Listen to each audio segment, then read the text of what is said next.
Yo, what's good? It's your boy Nate Be Lit because Nate really does be lit. What is happening? We are back again with yet another YouTube video where I'm going to be taking you guys through an in-depth trade breakdown. Ladies and gents, boys and girls, buckle your seatbelts. We're about to go crazy, right? So, first things first, right? I'm going to go straight into it. Now, might I add, this is a late trade breakdown because I've been a little bit ill over the past couple of weeks. So this trade was actually taken on the 24th of January. So at the day of recording this, it's the 12th. So about 20 days ago. Jesus Christ. Yeah, my maths is absolutely horrible. But yeah, it was last month, late last month, right? So let's get straight into it, shall we? So the first thing that I decided to do before even thinking about going onto the charts to actually take this trade that we're about to go into, which is a banger, by the way, right? I'm going to get into it. So before I thought about doing anything on the charts, I had to go through the fundamentals first, right? So the trade I actually took this on was USD CAD. So I had to look at what was first driving, at first, what was driving this currency pair. Was it the US dollar or is it the CAD? I can do another video on that if you guys like. Simply let me know in the comments if you would like a video on that, right? But I had to understand which one was actually driving this currency pair because sometimes people think that, oh, it's got USD in it. It must be driven by USD. No, that's not the case all the time, right? So on this occasion, it was actually being driven by the Canadian dollar. So I had to understand what was going on with the Canadian dollar, Canada's economy, so I could understand what's going on with the Canadian dollar, so I could understand what was going on with this currency pair here. So let's move over to Forex Factory, right? Come over to Forex Factory and see what was actually going on with the Canada economics, should I say, right? So, and by the way, this is going to be recorded straight. There's no, well, there will be some edits, but I don't care about doing a whole edit and trying to make everything nice and pretty right now. I just want to get you guys the information, right? So, I had to understand what was going on with this here, which is what we are looking at, which is the interest rates, right? Now, the interest rates for Canada have been going down since what last year, April, right? So April 2024. So what that means is, and again, you guys have to understand that, when it comes to the economics of any country, economics is well, every country's economics is like a machine, right? It can overheat, and when it overheats, it has to be cooled down. So, what the central bank of a country will do is it will use interest rates to control inflation and to, by proxy, control the economy, right? So, if the interest rates are coming lower, then that's actually going to make for a weaker currency, right? So in this case, we can see that interest rates have been coming down. What I might do is actually do a video on economics as well, so you guys understand this a little bit more in depth. But what you guys need to understand right now is the lower the interest rate of a country, the lower that country's what's the word, currency will be, right? It's got a lot to do with government bonds. The interest rates of a country is very tight knit to the to the yield of a government bond. So, for example, with Canada, government bonds, if the yields on them are high, then that makes for a more attractive Canadian dollar, which means investors will flock to put their money in them, and vice versa if the interest rates are low. So, because the interest rates have been going lower, naturally investors have been pulling their money out of Canadian dollar bonds and been putting them into, the US dollar. So because of that, that's why USD CAD has been going higher, right? Because again, like when the Canadian dollar is weak, what you will find is that USD CAD will go higher, right? Because again, money's pouring out of the Canadian dollar and going into the US dollar, right? So because we understand this now I can take this information that I understand and relay it to the charts. Now, I know that, well, I knew when I was looking to take this trade that USD CAD was going higher simply because of the fundamentals, right? You guys need to understand. If you're seeing my videos for the first time, you must understand that the institutions don't give two craps about. I was about to swear just then. They don't give two craps about your trend line or your order block or anything like that. What they want to do is fulfill orders, and the economic machine will dictate where and what currencies they want to put their money in. Because all that moves the markets is just large amounts of currencies being bought up That's what makes currency pairs go up and down, right? So moving over to the actual currency pair that I was trading now, which is obviously USD CAD, again, because I understood what was going on with the economics, I could then understand what was going on with the chart before I even came on the chart. I knew that we'd be bullish. Now, once you understand what direction you should be trading in, then you want to understand what the market cycle is showing you, right? And on this currency pair, starting off on the higher time frame, I could see that this currency was actually printing a bullish market cycle, right? Now, a bullish market cycle, if we're referring to Wyckoff, which is what I trade, you want to see, accumulations followed by, well, an accumulation followed by a reaccumulation, followed by multiple reaccumulations, right? Now, it will look somewhat, and I hate this as well, explain it like this, but you guys will understand it a little bit better. Higher highs and higher lows, right? But we don't trade higher highs and higher lows. Let me repeat this again. If you're a Wyckoff trader, you do not trade higher highs and higher lows. That is not what we're looking for over here, right?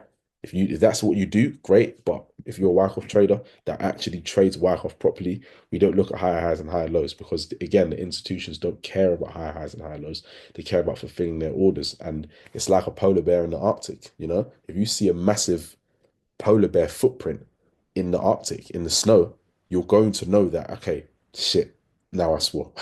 There's a polar bear somewhere in the vicinity, it can't be hidden. And again, when the institutions are fulfilling their orders, whether it's buy orders or sell orders, you must understand that they cannot be hidden. They have to trade the same way all the time, And when they do add loads of orders to the markets, what you will see is quote unquote the footprint in the snow of the institutions. And what that will look like is accumulations and reaccumulations and reaccumulations and reaccumulations until we're not in a bearish market cycle anymore. And what we might see is a break of said bullish market cycle, in which case you can start to identify if we are actually bearish or maybe we're having a larger, manipulation or whatever, right? So again, I can go into this more in depth in these next coming, YouTube videos that I'm going to be putting up as well. I vow to be a little bit more consistent. I have been a little bit ill, like I mentioned, so hence why I'm a little bit late on this one, right? So what we can see on here on USD CAD is that we are, price actually did print a bullish market cycle. And for you guys, ease, I've actually labeled these up as well. So we have an accumulation followed by a reaccumulation, reaccumulation, reaccumulation, and so on and so forth, right? So we continue to reaccumulate, up to these targets. Now, if I quickly come up to the weekly time frame, you know, we can see the same thing on this higher time frame. The market moves in fractals. If I was to just quickly, label this out, we have an accumulation down here, followed by a reaccumulation, followed by, well, the beginning of a reaccumulation. How do we validate a reaccumulation? We have to see half of a distribution, half of an accumulation, and obviously a break of this high, right? So this is the beginning of what I anticipated to be a reaccumulation, right? So we have the first half of it, we had the second half of it. So the third portion of, well, the last thing I would have needed to see to say, okay, on this higher time frame, we are having, a larger reaccumulation. In order for me to say this reaccumulation is being complete, I would have needed to see a break of this higher up here, right?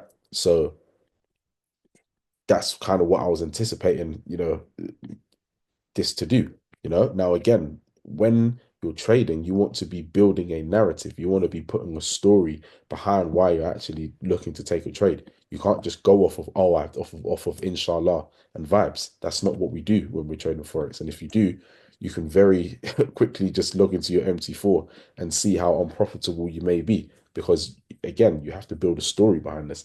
So far, my storyline behind me looking for buys when I was looking to take the buys I'm about to show you was as follows. Number one, we were bullish from a fundamental perspective for the reasons I just explained earlier. And obviously, when we looked at Forex Factory, I showed you why I was actually bullish on this before I even came onto the chart. So that was number one. Number two, we are printing a bullish market cycle. Also, at the same time, the US dollar has actually been gaining strength as well, solely because, again, their interest rates have been going higher, which means their inflation rates were going higher, right? Meaning interest rates would also remain high as well. They did cut rates from, I think it was last year, September. They started cutting the rates and then they stopped because the inflation was being a bit sticky and not going down to the 2% mandate that the US Fed always try to keep, inflation at. So because of that, they're keeping rates higher for longer.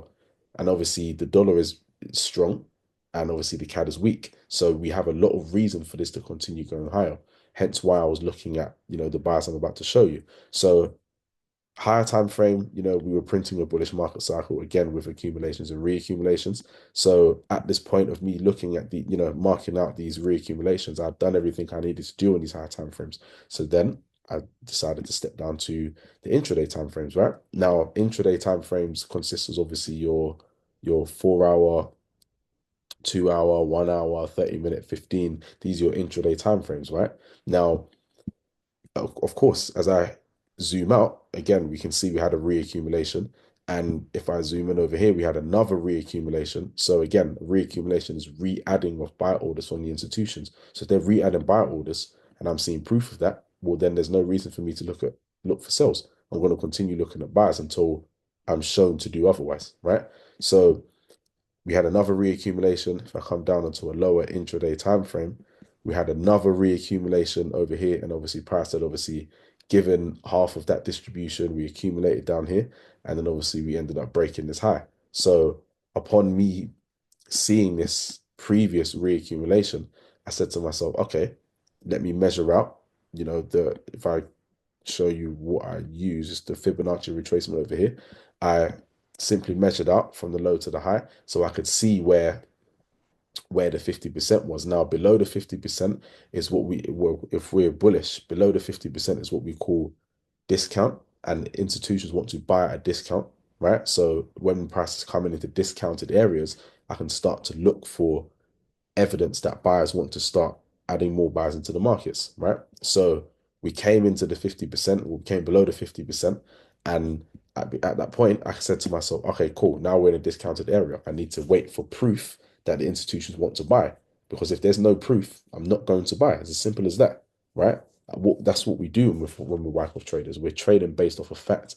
Am I seeing that buyers are introducing new buy orders into the markets? Yes, I am. Okay, great. I can look for a buy. No, I'm not. Okay, maybe they don't want to add buys here. And my job as a Wyckoff trader is to piggyback off of the moves that the institutions are facilitating. It's like if I was in school and I was and there's I'm in year 11, there's a 6'4" massive guy, that's just absolutely been going crazy in the gym, and he's bigger than everybody in my year. I don't want to go against him. I want to maybe potentially be on his team, as the famous saying goes, if you can't beat them, you must join them, and I can't beat the institutions. The institutions have way too much money for us to fight them. So rather than trying to fight the 6'4" bully and potentially getting uh, your MetaTrader 4 account struck down, why not why not go the path of least resistance, And that's what we're doing when we're trading Wyckoff. So again, I waited for price to come into discount and I started to see evidence of buy orders. Now, what does evidence of buyers look like? Accumulations, right? If you see an accumulation, I'm not going to go into the whole validation criteria today because that's a whole different kind of worms that I'm not going to get into today, right? But I started to see evidence of buyers start to come in. I'll start to see these buy orders being filled from the institutions, hence what these red lines are. And then what we want to see is we want to see number one, additional buy orders. We want to see, price fulfilling their final buy orders, which oftentimes will mean a manipulation of certain lows because they have to bring price down to low enough prices where, you know, it's attractive enough for them to add to fulfill their last buy orders. So when I saw that, I saw, the drives, the institutions adding buy orders, a manipulation of the lows, followed by a break of the high. I said to myself, right, that is the validation that I need to see to know that institutions are actually adding buy orders into the market. So when I saw that, I decided, okay, cool. These 50 and 80 areas are very, very, very, very, very, very, very powerful. Shout out to the Master of Coin for teaching me that because that just absolutely changed the game for me. So big up my broski, of course. Now, when we're looking at lower time frame, we can actually enter off of these 50 and 80 areas, right? So as I saw that, the institutions added those buy orders in, the 50% and 80%, to go off the 50%, the stop loss was way too big, meaning that the risk to reward just wasn't worth it. If I show you, going off the 50 with my stop loss below the low was a 27 pip stop loss, which I wasn't really looking for, right? So I decided to split the risk between the two and go one off the 50, one entry off the 50, one off the 80, right? So it actually God actually did it for me that I was actually getting my daughter ready for preschool. So I actually saw this trade a little bit late, at which point price had actually come below the 50%. So I decided to simply place a market execution off of where price was at the time, which was the price level of 43175. And I'll put a screenshot somewhere in this video as well of the entries as well, so you guys can see that ain't no capping over here. We really, really do this over here, right? Now, my first entry was on that area. I did have an entry on the 50 and the 80. The 80 didn't trigger because price didn't come low enough to actually trigger me on the 80%. It actually just missed, which is fine, right? I got into the 50%, which was amazing, right? So that was my first entry off of well, just below the 50% of this because I saw it late. Now, when price started to show these buy orders, price obviously had a sign showed us a sign of strength. So what a sign of strength looks like is just as the saying goes, sign of strength from buyers. We saw a massive push to the upside. Now, what I wanted to see was price come back in, which it did come into the 80. Now I said to myself, obviously, this first entry was just a straight limit after 50 and 80. Well, no, it was meant to be a straight limit, but obviously it was a market execution. But again, the 80 was a limit because obviously I set it when I saw that price was here. But this my first entry was actually a market execution, right? Now, what I wanted to see for me, in order for me to get in another entry, was on the lower time frame. I wanted to see again institutions start to add buy orders into the market, and I started to see that here. I started to see the institutions adding these buy orders, adding buy orders, adding buy orders. And we also saw that final manipulation of those lows where the institutions would add their final orders. And then I saw a break of the previous high, right? Now, when I saw that, again, that's the validation criteria. Just in a nutshell, again, I'm not going to go into all that today. It's a lot to go into. That's we're going to require a whole separate video, right? But when I saw that, again, what did I do? I decided to enter off the 50% with my stop loss below the low of the accumulation, right? Which is obviously why you can see my stop loss down here, right? So when price came into the 50%, I just entered straight off the 50%, right? So, and again, yeah, time was quite tight on that day. So I didn't want to try and, scale in, try and get 50, 80, try and refine it and do all of that rubbish. I said to myself, right, I'm just going to go straight off the 50% because the risk to reward was good enough for me to do that, right? Which is a 1 to 17. The minimum risk to rewards I go to personally is a 1 to 10. If you and I've spoken to people about this before and they looked at me in disbelief because the average risk to reward that most people go for is anywhere between a 1 to 3 and a 1 to 5. So to my understanding, so for me, when I show people this, they're a little bit like, oh, what the hell? Da, da, da, da. Because they're projecting their belief system onto onto me. And that just doesn't work with me. And to them, they're like, oh, maybe you're lying. Da, da, da. You can go over to my Instagram, shameless plug, Nate B Lit. You can go on my Instagram and see my I've got like a little trade highlight on my Instagram. You can click on that. I've been posting in trade since I couldn't even tell you, maybe 2000 and a few years ago. Yeah. So you can go and check that for you guys selves as well and see that again, we really do this over here, right? So no, this is no silliness or no gimmick, all right? So again, I waited to see, the buy orders being filled by the institutions. Once I saw that and I saw my confirmations come to fruition, I entered straight off to 50% with my stop loss below the low of this accumulation, right? Now, upon doing so, obviously I can I'll edit this a little bit so that you ain't got to watch the whole play out of it, right? But the aftermath of this was absolutely ridiculous, right? If I just do this, cool. So My target was all the way up here. Now, we are also going to talk about where I took partials as well, because as I say in every video, only a fool will try and hold their positions full volume up until their final target. Because if price goes halfway and comes back and stops you up, you would have seen half, or you would have seen quite a bit of profit in your MT4, only to come back later and see that you've been stopped out and all your money has been tech away. Do you get what I'm saying? So my target was all the way up at this, from this area that you guys might see familiar, this target area up here. Reason being, because again, I was anticipating this whole thing to be a reaccumulation. And in order for that to happen, this high would have needed to be taken out. And that mixed with the, don't know why a grey box came out, but we move. If I just bring this over here, I was anticipating this whole thing to be a reaccumulation, right? And obviously, in hindsight, obviously I can see that that actually did take place, right? So we'll just get rid of that for a minute.